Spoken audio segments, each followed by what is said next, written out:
the meal that I immediately associate with my family is kimchi jjigae, which is the Korean kimchi stew.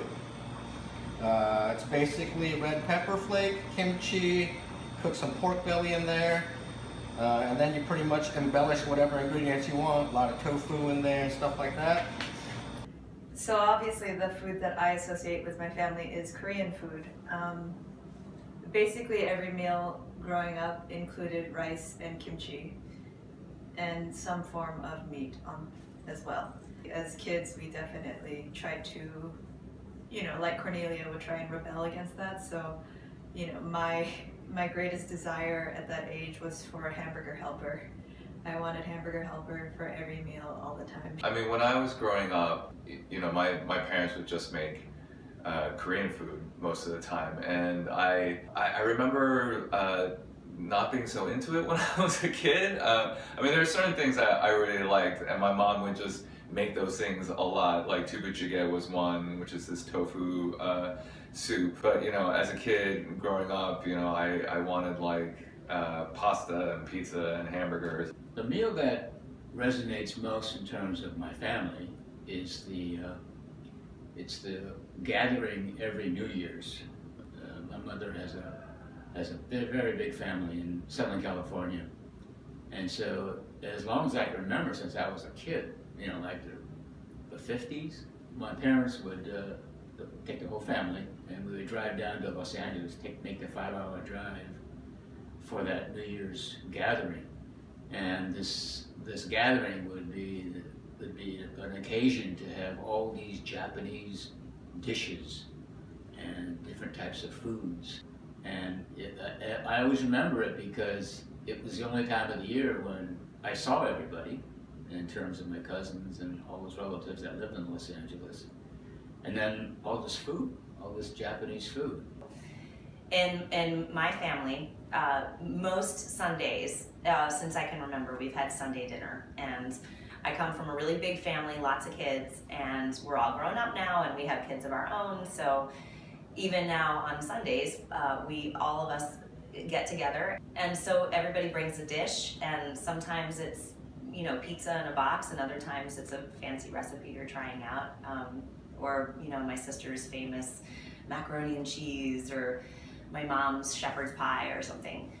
Dinner at Thanksgiving is something that connects really strongly for me.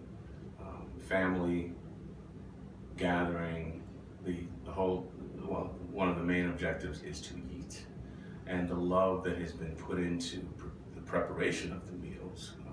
Those strong childhood memories of going out to my uncle's house in Upper Marlboro, spending time with my cousins, my aunts and uncles, of course, and the whole family gathering, or just about the whole family. So I associate that with family reunion and love and roots and connection, and I would hear a lot of stories about my family coming up from generations before, stories that I may not get so directly from my parents.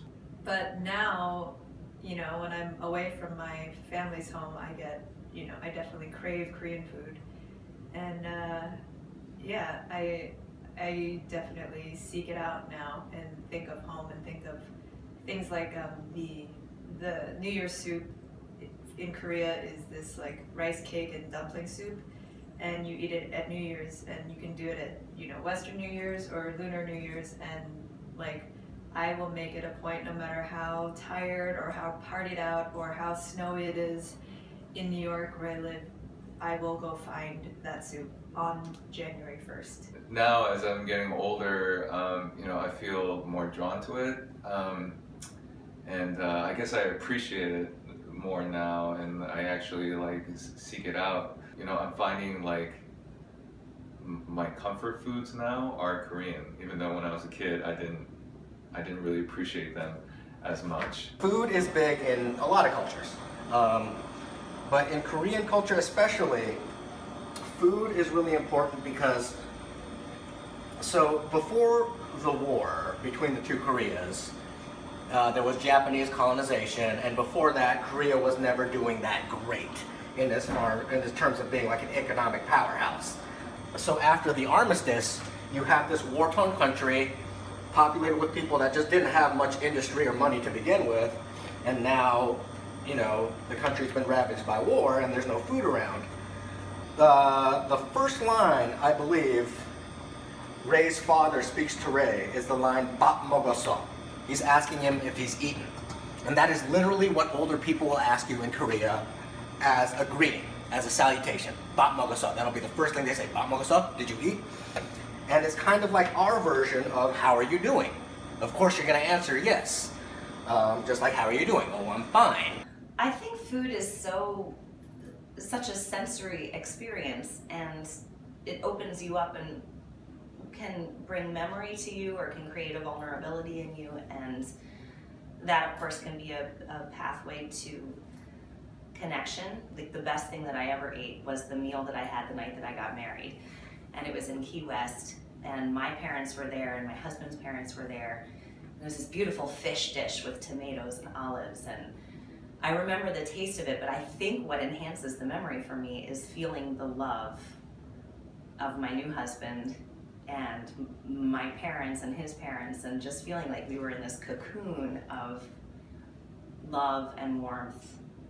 My grandfather on my mother's side, my maternal grandfather, used to take care of me when I was really little, babysit me, and he would make this very simple rice with like an egg cracked in it, like a raw egg cracked in it, and it would sort of make this almost porridgey rice, and he would feed it to me, and I just have a very distinct memory of him feeding me this rice.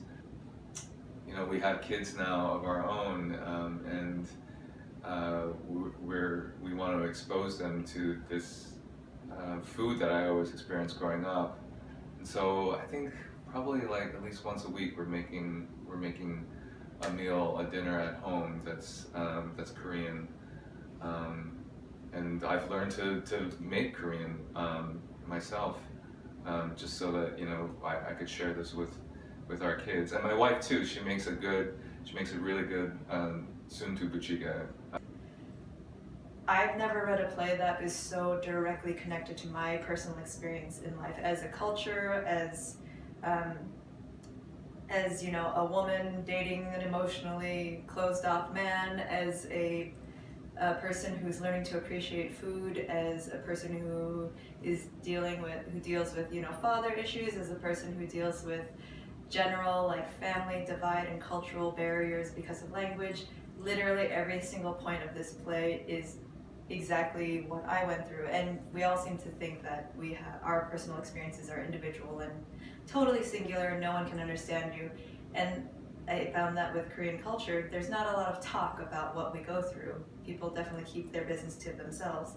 So there was not really a time until I read this play that I understood that, oh, it's not just me. A lot of us go through this experience. A lot of us have this time and this struggle. And yeah, it was very cathartic to read it in a really upsettingly weepy way.